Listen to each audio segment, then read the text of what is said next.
Assalamualaikum warahmatullahi wabarakatuh. Alhamdulillah.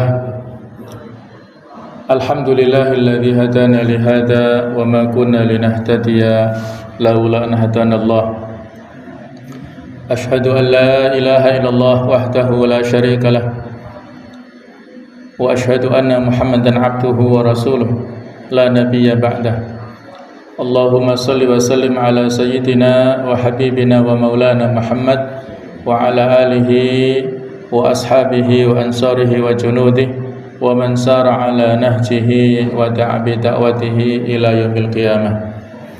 Allahumma inna nas'aluka ilman nafi'a wa na'udzu bika min 'ilmin la yanfa'. Subhanaka la 'ilma lana illa ma 'allamtana innaka antal alimul hakim. Wa tub alaina innaka antat tawwabur rahim. Rabbi shrah li sadri wa yassir li amri wahlul 'uqdatam min lisani yafqahu qawli, amma ba'd. Ma'asyiral muslimin rahimakumullah. Marilah kita lanjutkan tafsir surah As-Saff pada kesempatan ini, di mana kita akan melanjutkan pembahasannya, yaitu pada ayat yang kelima. A'udzu billahi minasyaitonir rajim. Bismillahirrahmanirrahim. Wa id qala Musa liqaumihi ya qaumi lima tu'dunani wa qad ta'lamuna anni rasulullah ilaikum.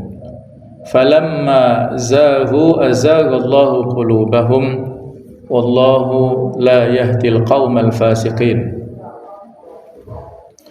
Wa idh qala, dan ingatlah wahai Nabi Muhammad sallallahu alaihi wasallam, ketika berkata Nabi Musa alaihissalam liqaumihi, kepada kaumnya, yaitu Bani Israel, lima tu'dzunani, mengapa kalian menyakitiku, wa qad ta'lamuna, sedangkan kalian mengetahui anni rasulullah ilaikum, bahwasanya aku adalah utusan Allah kepada kalian.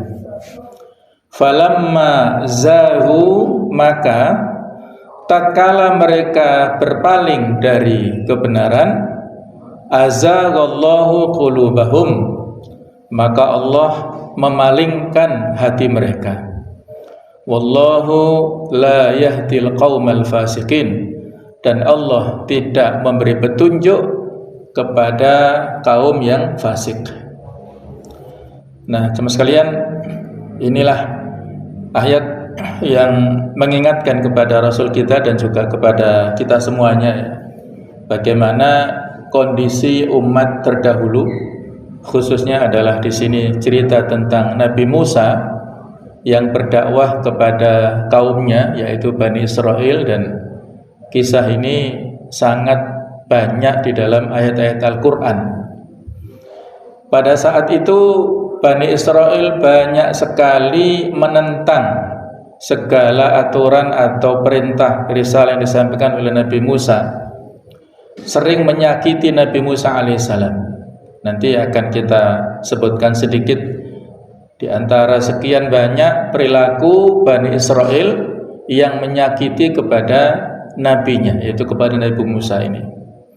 Dan di dalam ayat ini Allah mengatakan falamma zaghu azaghallahu qulubahum, maka ketika mereka berpaling dari kebenaran, maka Allah akan memalingkan hati mereka.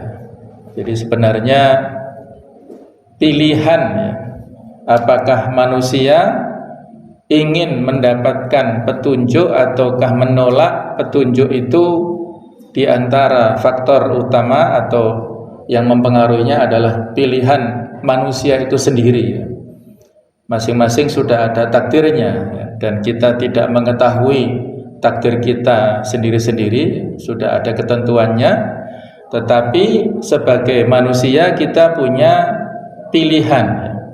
Di satu sisi kita adalah makhluk yang mujbar, tapi saat yang lain kita juga makhluk yang mukhayyar. Makhluk yang mujbar artinya makhluk yang tidak punya pilihan, yang terpaksa. Tapi saat yang lain kita juga makhluk yang mukhayyar, yang punya pilihan. Dan para ulama mengkategorikan iman dan kufur itu dalam bab mukhayyar, ya, bab pilihan. Nah, di sini memberikan penekanan pada kita ketika manusia, yaitu Bani Israil berpaling, Allah memalingkan. Tapi kalau manusia memiliki respon yang positif, walladzina tadau zadahum huda wa atahum taqwahum. Orang-orang yang merespon, yang berusaha untuk meraih petunjuk, Allah menambahkan hidayah pada mereka. Walladzina jahadu fina lanahdiyannahum subulana. Orang-orang yang bersungguh-sungguh untuk menempuh jalan kami akan diberikan petunjuk. Jadi masing-masing ini tergantung respon kita sendiri-sendiri. Apakah kita mau diberikan petunjuk ke arah yang benar, kita harus proaktif untuk meraih kebenaran, ataukah kita tersesat, nah, itu kita berpaling, maka Allah akan menyesatkan manusia ini. Nah, di antara bentuk kejahatan Bani Israel kepada Nabi Musa alaihissalam adalah bahwasanya kita ingat Nabi Musa alaihissalam ini adalah orang yang menyelamatkan Bani Israel dari Fir'aun dan bala tentaranya, dan ia adalah Rasul mereka, pemimpin mereka, dan juga guru mereka. Dan kejahatan yang dilakukan oleh Bani Israel kepada Rasulnya ini adalah kejahatan yang berliku-liku dan bermacam-macam warnanya. Jihad yang dilakukan Nabi Musa dalam meluruskan penyimpangan-penyimpangan Bani Israel ini merupakan jihad yang sulit dan besar. Al-Quran menyebutkan tentang kisah-kisah Bani Israel dalam berbagai gambaran, ya, tentang kejahatan itu dan tentang beban yang melelahkan yang diemban oleh Nabi Musa. Mereka memarahi Musa padahal ia ingin menyelamatkan mereka dari kezaliman Fir'aun. Sehingga cerita penyebutan tentang Nabi Musa di dalam Al-Quran ini yang paling banyak dibandingkan dengan penyebutan Rasul-Rasul yang lain, ya. Ada perbedaan jumlahnya, ada yang sampai 130, ada yang sampai 139, ya, kisah-kisah yang menceritakan atau penyebutan Nabi Musa ini terbanyak dibandingkan dengan nabi-nabi yang lainnya itu. Dan selanjutnya pada saat, ya, mereka harus menghadapi kekejaman dan kesombongan Fir'aun, sedang mereka merasa aman dalam kehinaan mereka. Jadi pada saat Bani Israel Exodus ke Mesir ini kan dimulai sejak eranya Nabi Yusuf alaihissalam. Ketika Nabi Yusuf saat itu dibuang oleh saudara-saudaranya, dan dalam episode yang panjang dia diperjualbelikan dan sampai ke Mesir menjadi momongan si raja, dan akhirnya menjadi orang yang penting, ya, di kerajaan Mesir. Maka saat itu saudara-saudaranya datang ke Mesir, dan saat itulah orang-orang Bani Israel banyak yang berdatangan ke Mesir, dan komunitas mereka semakin banyak, ya. Jadi suku Kipti yang menjadi kaum ataupun kabilah asli dari Mesir ini kedatangan dari Bani Israel. Tetapi pada saat episode berikutnya, sepeninggal Nabi Yusuf alaihissalam dan pada saat pemerintahan Fir'aun, Bani Israel di Mesir ini melakukan aktivitas-aktivitas yang dari kalangan menengah ke bawah, ya. Jadi mereka menjadi buruh, menjadi budak, menjadi pembantu, menjadi orang-orang yang level bawah. Jadi mereka banyak mendapatkan kehinaan serta perlakuan yang tidak baik, ya, dari Fir'aun dan juga orang-orang yang ada di sana. Nah, tetapi pada saat itu mereka tidak menyadarinya. Ketika Nabi Musa datang untuk memberikan bantuan perlawanan, ya, kepada Fir'aun, ya, mereka ini melakukan banyak pencelaan, ya, dan menyalahkan kepada Nabi Musa. Di antaranya adalah di surat Al-A'raf ayat 129, ya. Mereka mengatakan begini yang diabadikan di dalam Al-Qur'an ini, qalu udzina min qabli an ta'tiyana wa min ba'di ma ji'tana. Mereka berkata, wahai Musa, udzina min qabli an ta'tiyana. Kami ini telah ditindas oleh Fir'aun sebelum kamu datang kepada kami. Wa min ba'di ma ji'tana. Dan juga sesudah kamu datang kepada kami. Jadi seolah-olah mereka ini tidak melihat dalam risalah Musa kebaikan sama sekali, atau seolah-olah mereka harus menanggung akibat dari perbuatan Musa sehingga harus menghadapi penyiksaan dari tentara Fir'aun ya, dan bala sekutunya itu. Itulah salah satu contoh bagaimana rasa permusuhan ataupun juga tidak syukurnya umat Bani Israel ini kepada diutusnya Nabi Musa. Mereka sering menyalahkan dan memojokkan Nabi Musa. Kemudian juga pada saat Nabi Musa ditolong oleh Allah Ta'ala, mereka Bani Israel terselamatkan dari kejahatan Fir'aun, dari kedzaliman Fir'aun, dan Allah menenggelamkan Fir'aun di hadapan pandangan mereka sendiri ya. Jadi drama sangat panjang pada saat Nabi Musa bersama dengan Bani Israel ini seolah-olah tidak ada jalan ya, karena di depan ada Laut Merah, sementara di belakang sudah terlihat tentara-tentara Fir'aun ya. Itu timbul ketidakpercayaan dari Bani Israel dan memojokkan kepada Nabi Musa. Dikatakan Nabi Musa sebagai tukang sihir, sebagai pembohong dan lain-lain. Tetapi Nabi Musa dengan keyakinannya Allah Ta'ala tidak akan menyia-nyiakannya. Pasti Allah Ta'ala akan memberikan hidayah, memberikan petunjuk, memberikan jalan keluar dari persoalan yang mereka hadapi. Dan ternyata betul ya, Allah Ta'ala dengan melalui tongkatnya Nabi Musa menjadi mukjizat ya, bisa membelah lautan menjadi jalan itu. Nah, pada saat orang-orang Bani Israel itu telah diselamatkan dari kejaran Fir'aun ini, mereka protes kepada Nabi Musa ya. Mereka tidak bersyukur, tetapi mereka melakukan banyak penyimpangan. Di antaranya di sini diabadikan di surat Al-A'raf 138. Wajawazna bi Bani Israil al-bahra. Kami telah seberangkan Bani Israel ke seberang lautan sana. Fa'atau ala qaumin. Maka setelah itu mereka sampai ke satu kaum ya'kufuna ala asnamil lahum, yang mereka ini berdiam diri menyembah kepada berhala mereka. Jadi ada kata-kata ya'kufuna ya, digunakan dalam istilah kita i'tikaf ya, berdiam diri untuk melakukan penyembahan. Kalau di sini adalah kepada ala asnamil lahum, yaitu menyembah kepada berhala-berhala, patung-patung yang dimiliki oleh kaum tersebut. Maka saat itu Bani Israel mengatakan, qalu ya Musa. Mereka mengatakan, wahai Nabi Musa, ij'al lana ilahan kama lahum alihan. Tolong buatkan untuk kami sebuah Tuhan berhala sebagaimana mereka mempunyai beberapa Tuhan atau berhala.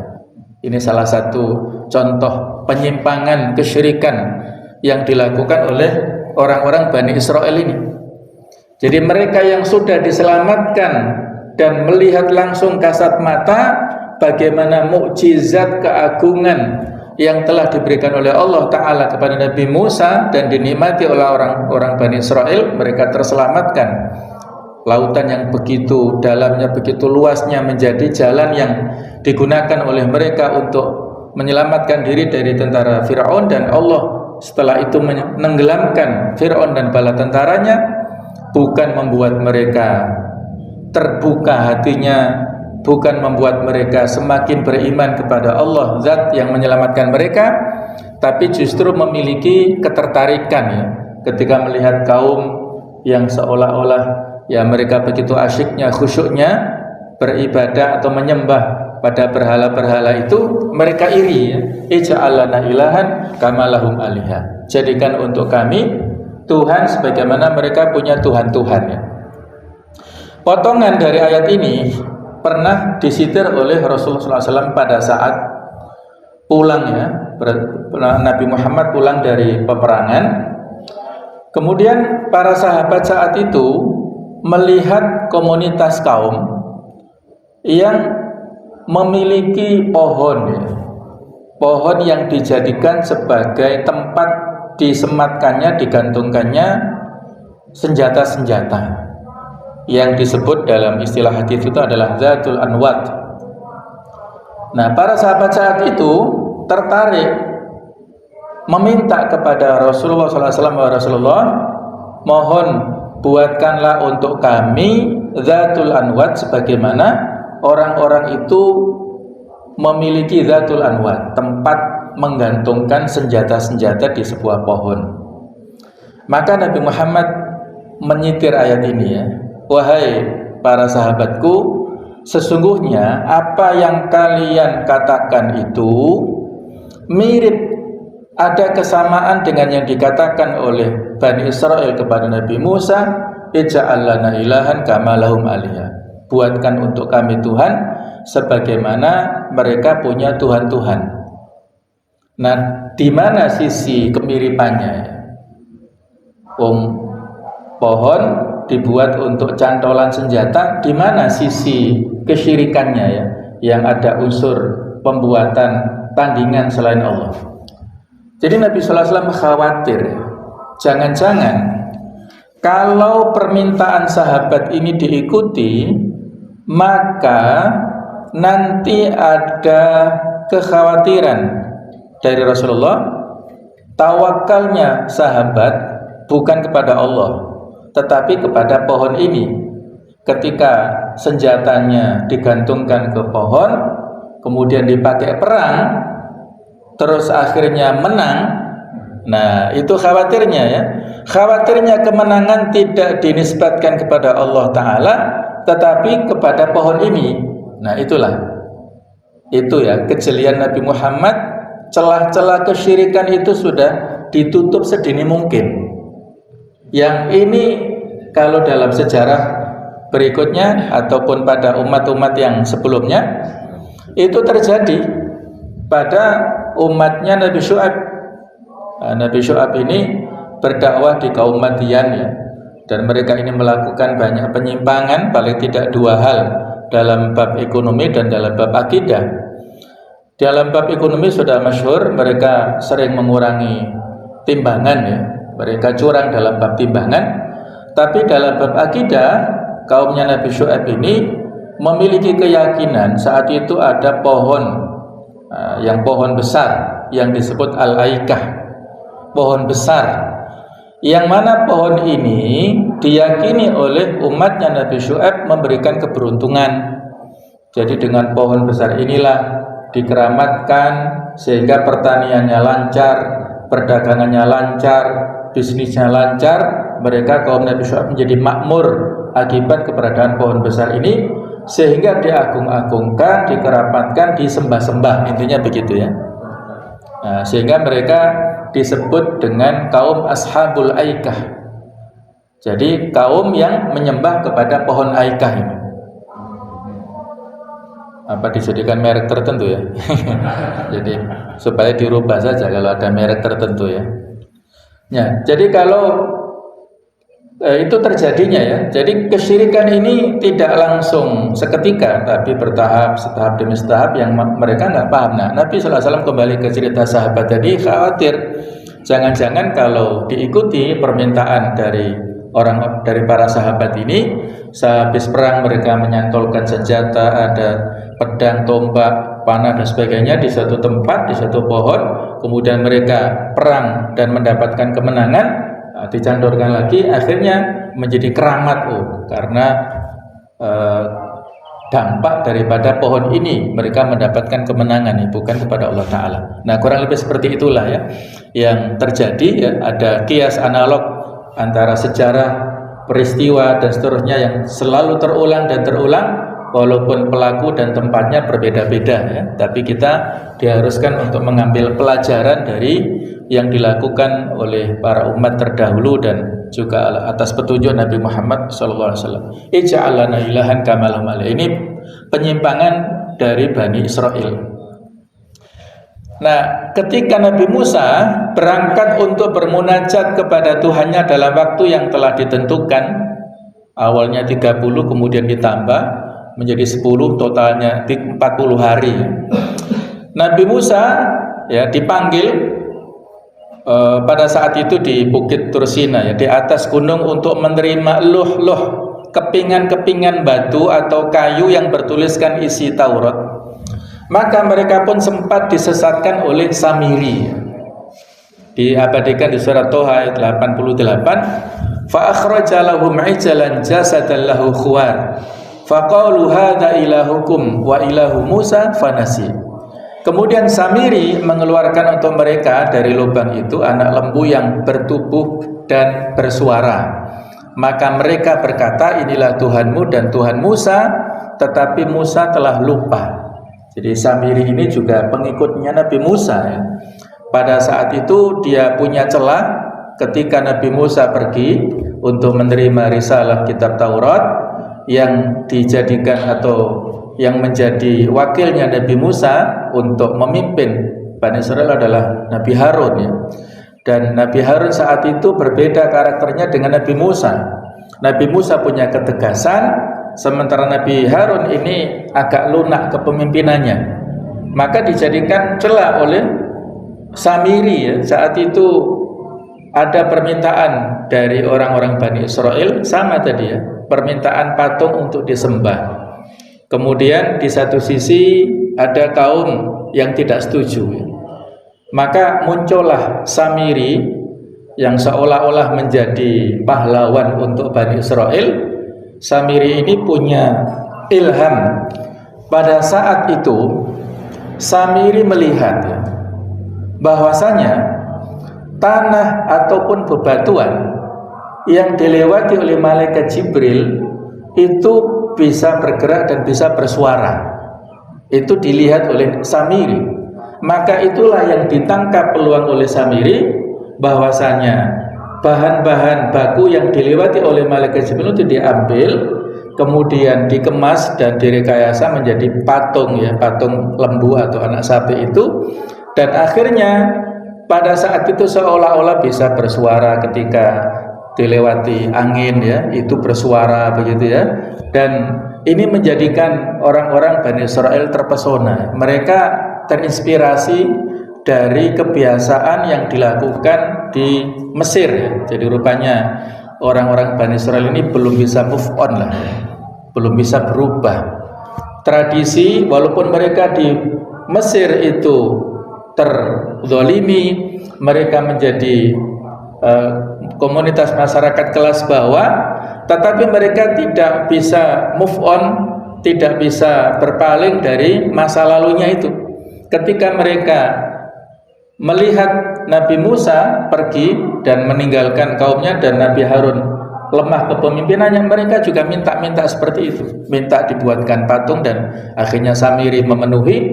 Nah, jadi klop lah, ada permintaan dari mereka, ada tokoh yang memanfaatkan kebodohan Bani Israel dan mereka akhirnya menyembah patung anak sapi ini ya.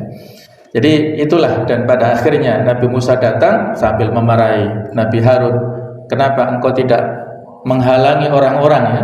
Nabi Harun berkilah, kalau saya halangi maka akan terjadi pembelahan ya. Itu alasan dari Nabi Harun kenapa tidak menghalangi permintaan dari orang-orang Bani Israel, itu supaya tidak terjadi perpecahan di kalangan mereka. Karena ada satu kaum yang meminta yang mayoritas, sementara yang minoritas itu tidak setuju. Nah, kalau dilarang itu akan terjadi perpecahan, ada konflik sosial lah, itu mungkin bahasa kita ya.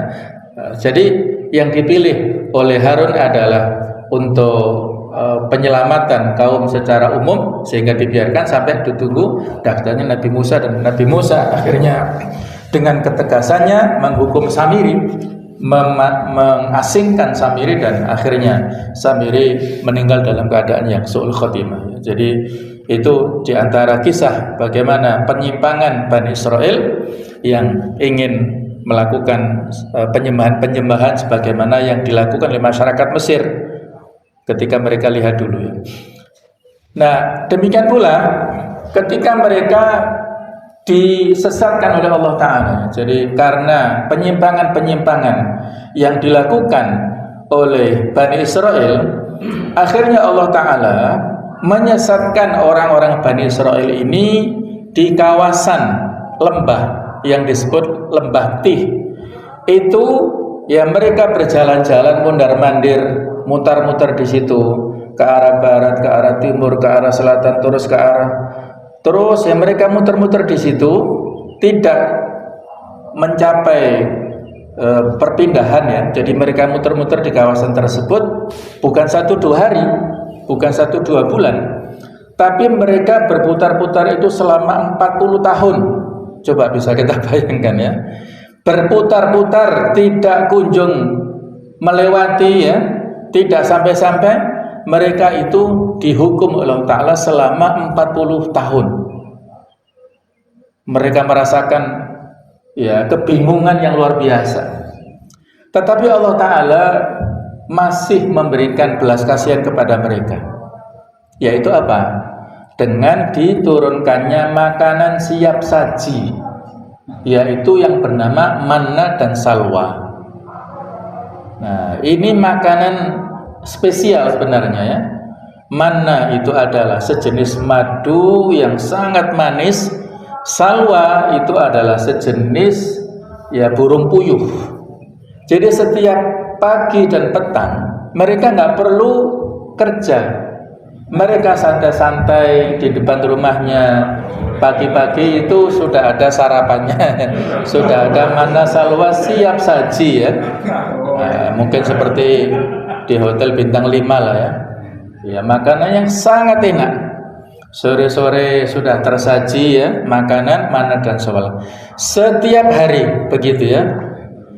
Nah, dasar orang Bani Israel yang tidak pandai bersyukur, setiap hari ada jatah makanan tanpa mereka bekerja, tanpa memasak, tanpa usaha. Mereka bosan. Mereka merasa jenuh, bosan dengan makanan ini. Ya Allah, itulah ya bagaimana tidak syukurnya Bani Israel ini. Diabadikan di surat Al-Baqarah ayat yang ke-61 ya. Wa idh qultum ya Musa, ingatlah ketika kalian ya. Ini kan wa idh qultum ya Musa. Ini jadi ayat-ayat seperti ini jamaah sekalian ya. Ditujukan kepada orang-orang Yahudi ya, yang hidup sesama dengan Rasulullah di Madinah ya. Jadi surat Al-Baqarah kan surat Madaniyah. Saat itu ada komunitas Yahudi yang keturunan dari Bani Israel. Jadi Rasulullah merentetkan ada, ingatlah dulu nenek moyang kalian, bapak nenek moyang kalian dulu ya. Yang wa'id kultum ya. Kultum kan di sini kalian mengatakan ya. Ini bahasa Al-Qur'an ya, yang begitu jelinya. Wa'id kultum, dan ingatlah ketika kalian berkata. Padahal orang-orang Bani Israel kan sudah mati semua kan. Kaumnya Nabi Musa kan sudah mati. Nah, tetapi yang menjadi mukhatab, yang diajak bicara oleh Allah Ta'ala dalam surat Al-Baqarah dan yang lainnya, itu adalah orang-orang Yahudi keturunan mereka, yang sebagian mereka kan eksodus ya, terusir dari Palestina kemana-mana, termasuk diantaranya ke Madinah dan sekitar Madinah, sekitar Arab ya, dan juga ke dataran Eropa sana ya. Jadi ada suatu analisa, ini kita menyimpang sedikit, kenapa sih orang-orang Barat itu mereka begitu getolnya membantu Zionis Israel ya, untuk memerangi Palestina ya. Di antara alasannya begini ya, masuk akal juga alasannya. Kalau orang-orang Israel ini terusir dari Palestina, mereka akhirnya tidak punya tempat menetap. Akhirnya mereka tersebar, termasuk di antara ke Eropa, terus ngisruh lagi gitu loh ya. Sebagaimana dulu mereka ngisruh di mana-mana itu menjadi perusuh, gitu loh. Supaya mereka tersentralisasi di situ, nggak kemana-mana, yaitu mereka membantu orang-orang Israel untuk memerangi Palestina, so mereka eksis di situ. Karena kalau orang-orang Israel ini terusir, nanti ke Eropa lagi, menjadi perusuh lagi dan akan mengganggu ya stabilitas macam-macam di sana. Nah, itu kurang lebih salah satu analisanya, Allah alam ya. Tapi masuk akal juga ya. Nah, kita kembali ke sini ya. Jadi ini Allah mengingatkan kepada orang-orang Yahudi yang ada di Madinah.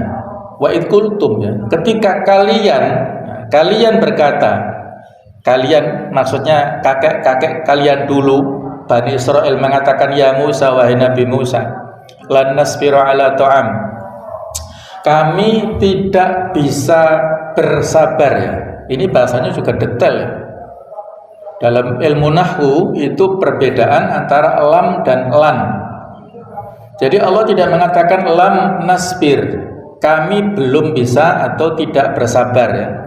Tapi Allah mengatakan lan nasbiro, sekali-kali. Jadi lan itu lebih takkid ya, lebih menguatkan. Sekali-kali kami tidak mampu bersabar. Nah, kurang lebih seperti itu. Ada huruf lan. Sekali-kali kami tidak mampu bersabar ala to'amin wahid, pada satu jenis makanan saja. Kami nggak bisa bersabar.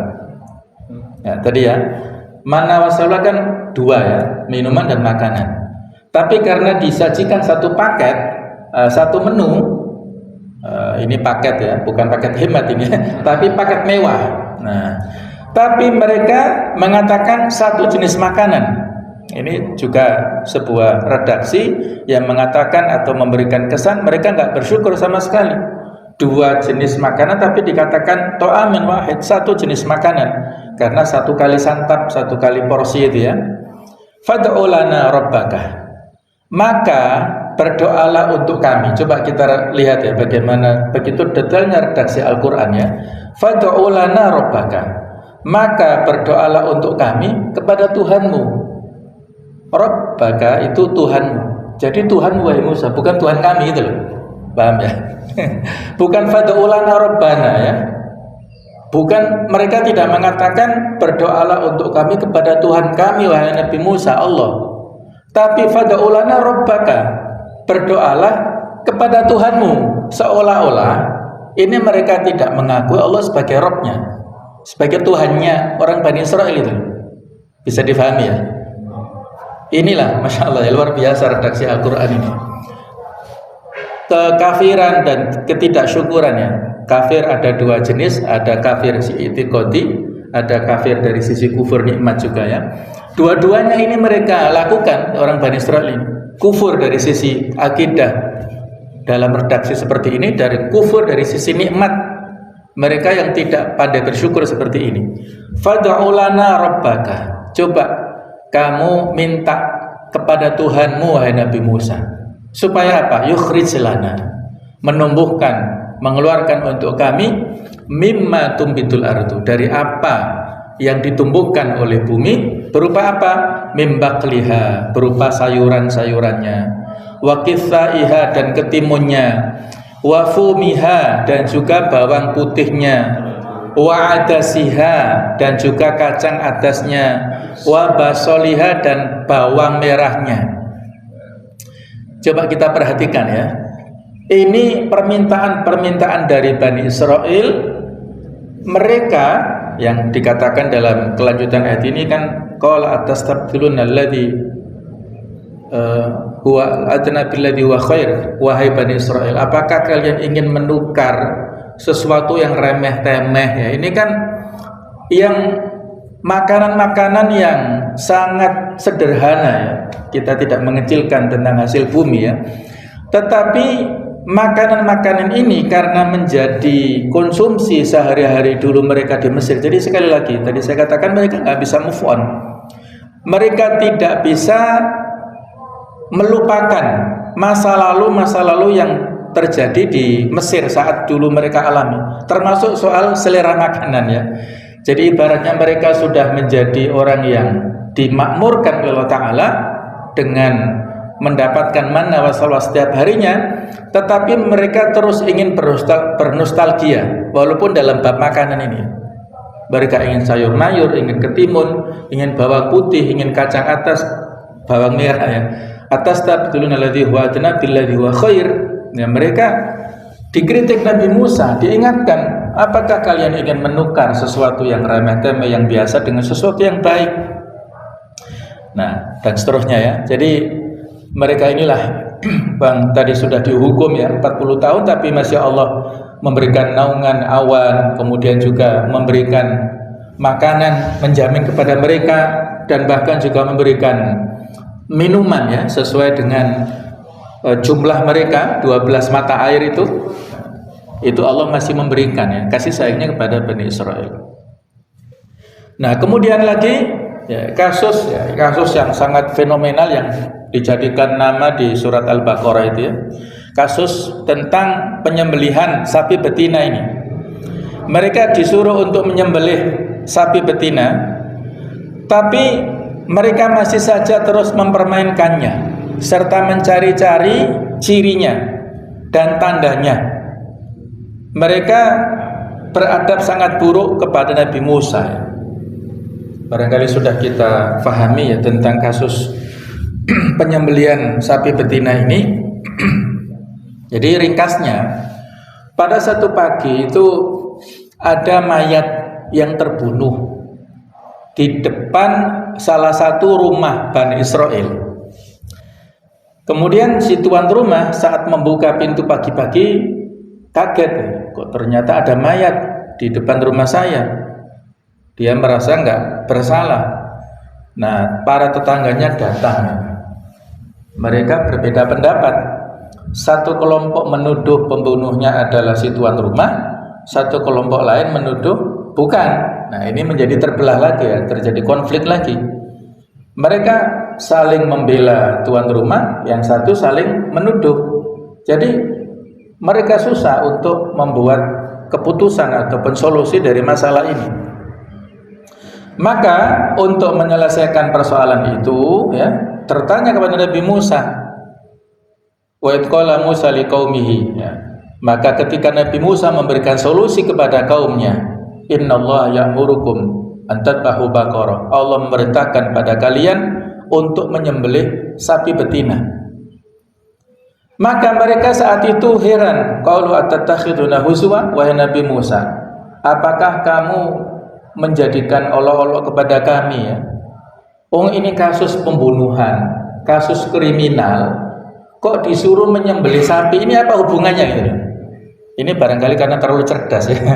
Orang-orang Bani Israel terlalu cerdas, mendahulukan akalnya daripada hatinya, mendahulukan pikiran rasionalnya daripada kepercayaan kepada Nabi Musa, yang Nabi Musa adalah seorang rasul yang pasti nggak main-main dalam memberikan solusi, pasti ada bimbingan wahyu dari Allah. Ini mereka kesampingkan. Mereka mendahulukan akal pikirannya. Atattakhiduna huzwa, apakah kamu menjadikan olok-olokan ya, menjadi hinaan ya kepada kami? Maka Nabi Musa menjawab, qala a'udzubillahi an akuna minal jahilin, aku berlindung kepada Allah tidak termasuk di antara orang-orang yang bodoh. Jadi saat itu mereka karena sudah dilandasi dengan ketidakpercayaan lebih awal, mereka melakukan pertanyaan-pertanyaan yang para ulama tafsir mengatakan pertanyaan-pertanyaan dari Bani Israel ini bukan pertanyaan untuk klarifikasi atau bukan untuk minta solusi, bukan, tapi pertanyaan-pertanyaan untuk berkelit dari kewajiban menyembelih menyembelih ini sapi betina ini. Kalau seandainya ini takwil dari para ahli tafsir ya, seandainya mereka langsung menyembelih sapi betina manapun, maka Allah menerima dan akan memberikan solusi dari persoalan yang mereka hadapi. Tapi karena mereka melakukan klarifikasi dan melakukan pertanyaan-pertanyaan bukan untuk mencari kebenaran ya, tapi berkelit dari kewajiban, maka semakin sulit dan semakin sulit mereka dapatkan sapi betina ini. Kalau seandainya awal perintah Allah menyuruh kalian menyembelih anak sapi, bukan anak sapi tapi sapi betina manapun Allah terima dan akan jadi solusi. Tapi karena mereka bertanya-bertanya, Allah mempersulit mereka sendiri, mereka mempersulit dirinya sendiri. Qaulu lana rabbaka. Ini sama ya, bahasanya itu sama. Wahai Nabi Musa, cobalah kamu berdoa untuk kami rabbaka, kepada Tuhanmu gitu ya, Masya Allah ya. Begitu bahasanya orang-orang Bani Israel, kepada Tuhanmu, supaya yubayyilana mahya, menjelaskan tentang sapi betina itu kepada kami ya. Jadi Nabi Musa tidak disuruh untuk bertanya kepada Rabbana, kepada Tuhan kami, tapi kepada Tuhanmu ya. Seolah-olah Tuhannya Nabi Musa sendiri, bukan Tuhannya Bani Israel gitu ya. Maka qala innahu yaqulu innaha baqaratun dan seterusnya. Yang menurut kisah, ini kisahnya panjang tapi ringkasnya, sapi betina ini adalah punya seorang anak yang sangat berbakti kepada ibunya. Jadi pada saat itu ya, dalam sebuah keluarga, si ayah itu punya punya sapi yang ditaruh di hutan ya. Kemudian dia berpesan kepada istrinya, ini nanti untuk warisan dan seterusnya. Kemudian si ayah meninggal, jadi anak ini yatim. Nah, maka saat itulah si anak ini lahir dan intinya mereka punya investasi sapi ini, dan sapi ini menjadi tumbuh berkembang subur bagus. Kemudian ibunya berpesan ya supaya sapi ini dijual dengan harga yang kurang lebih 6 dirham atau 4 dinar atau 6 dinar, saya agak lupa secara jumlahnya ya. Jadi pada saat dijual ke pasar ada yang menawar lebih, dia nggak berani menjual karena ibunya memasang harga sekian. Dia harus konsultasi dulu ya, tidak berani menjual harga yang melebihi dari batasan ibunya ini. Dikonsultasikan lagi, iya nggak apa-apa, kamu jual 12 dinar. Kemudian ketika dijual, ditawar dengan tawaran yang lebih tinggi.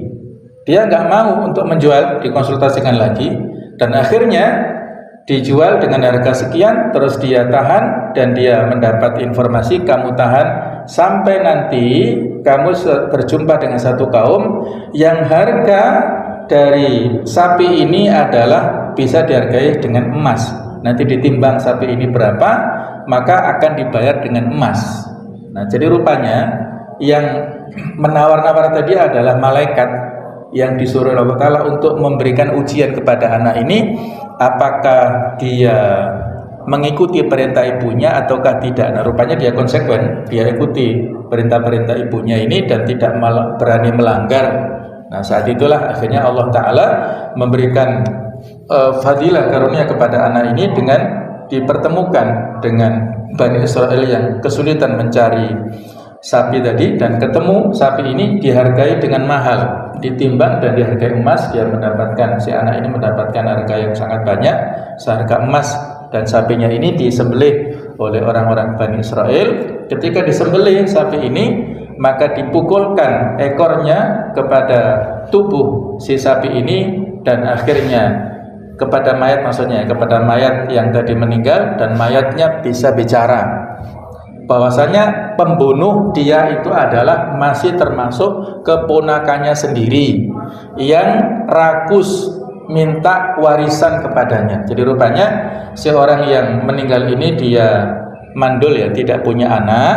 Nah, terus ada incaran-incaran dari family-familinya termasuk keponakannya supaya dia itu cepat mati ya, sehingga keponakannya cepat dapat harta.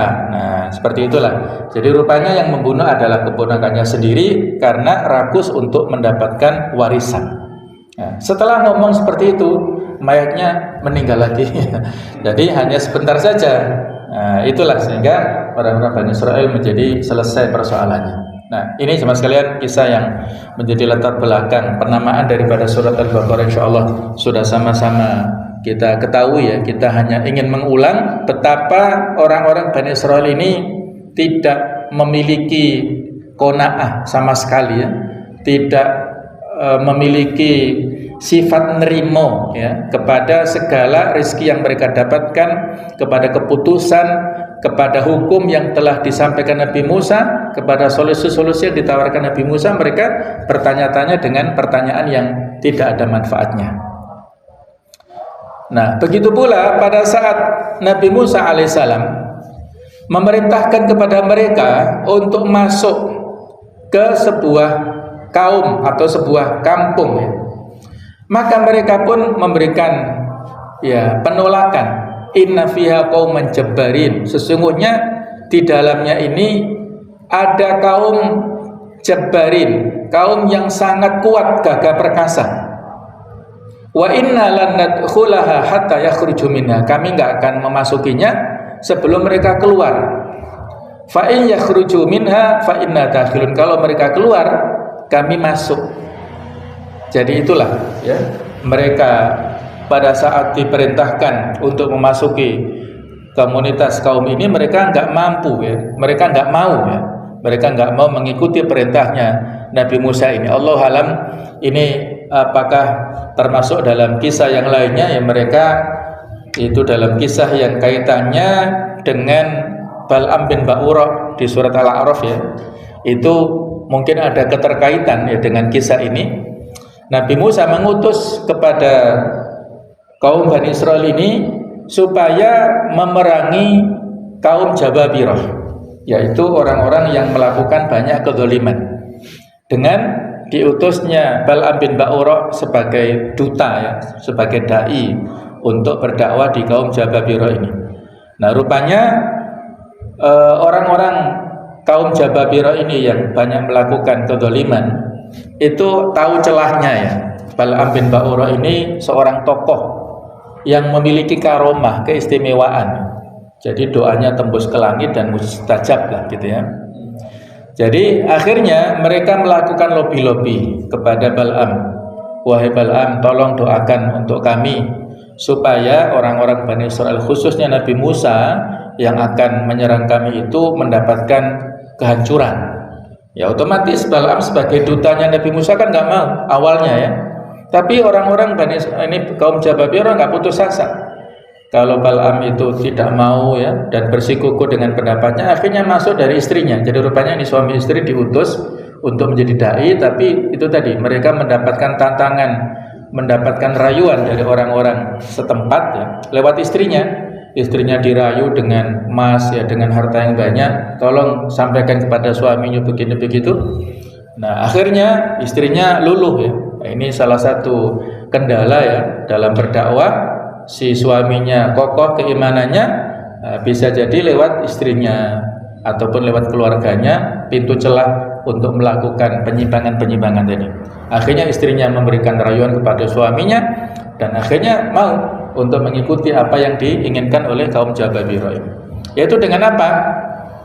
Si Bal'am memberikan pesan ataupun masukan-masukan, usulan-usulan kepada orang-orang Jababirah ini, yaitu supaya wanita-wanita yang cantik-cantik dikumpulkan semuanya supaya mereka berdandan, bersolek pada saat menyambut kedatangan pasukan Bani Israel, yang rata-rata orang-orang yang masih bujangan, masih muda-muda.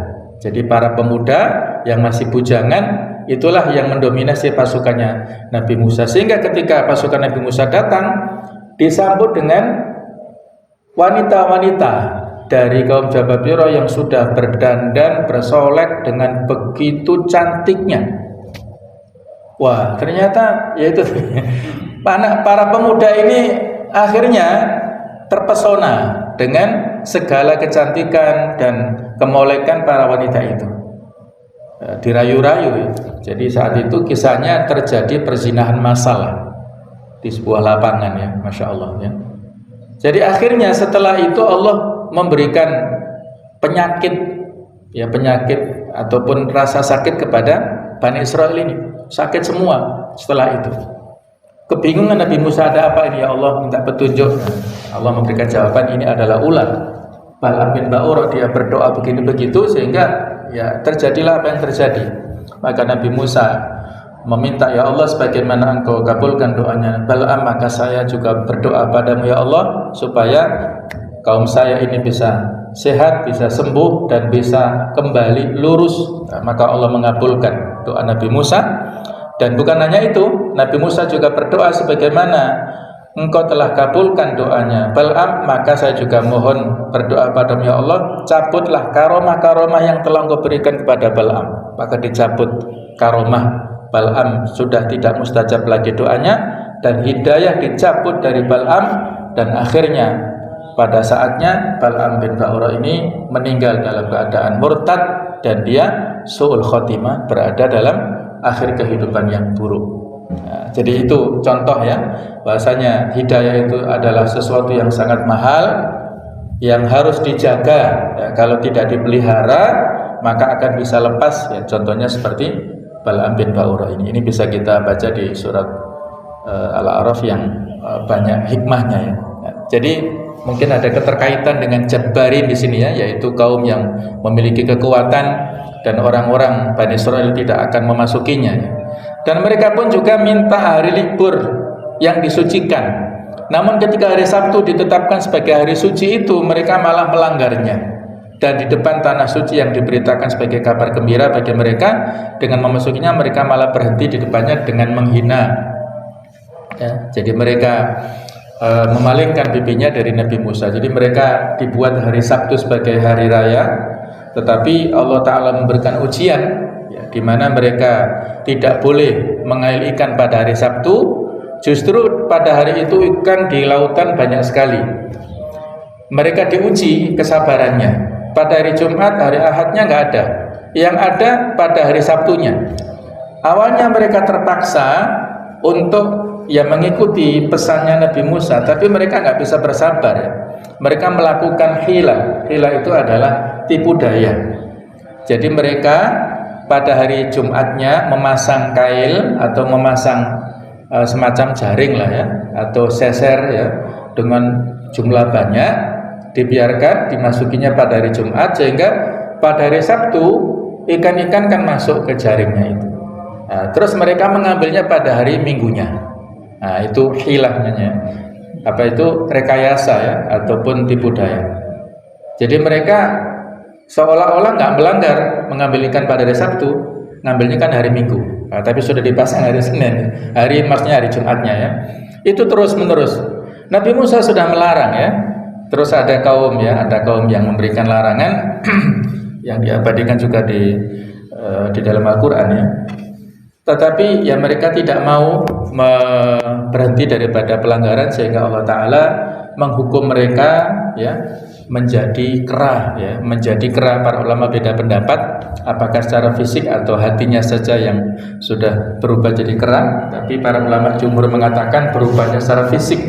Mereka berubah jadi kera, satu keluarga itu, tak banyak keluarga maksudnya, dan itu hanya bertahan 3 hari 3 malam saja. Ketika itu kemudian mereka mati. Orang-orang yang melanggar yang disebut ashabus sabti ya, orang-orang yang melanggar pada hari Sabtu. Nah, inilah jamaah sekalian beberapa contoh yang bisa kita ambil pelajaran dari Nabi Musa ya, yang berdakwah begitu gencar kepada kaumnya, tetapi tidak dihiraukan, tidak dilaksanakan dakwahnya Nabi Musa, dan mereka melakukan banyak pertentangan. Sehingga di dalam ayat tadi ya, lima tu'dunani, kenapa kalian memberikan banyak sekali cobaan yang berat ataupun menyakitiku ya. Wa qad ta'lamuna anni Rasulullah alaikum, padahal kalian tahu aku adalah rasul untuk kalian. Jadi kalau rasulnya saja disakiti ya, apalagi umat yang lainnya. Itulah karakter daripada Bani Israel. Demikianlah, mudah-mudahan ada manfaatnya. Insyaallah masih kita sambung ya ayat-ayat berikutnya. Mudah-mudahan ada manfaatnya. Kurang lebihnya mohon maaf seikhlas-ikhlasnya. Subhanakallahumma bihamdik, asyhadu an la ilaha illa anta, astaghfiruka wa atubu ilaik. Wassalamualaikum warahmatullahi wabarakatuh.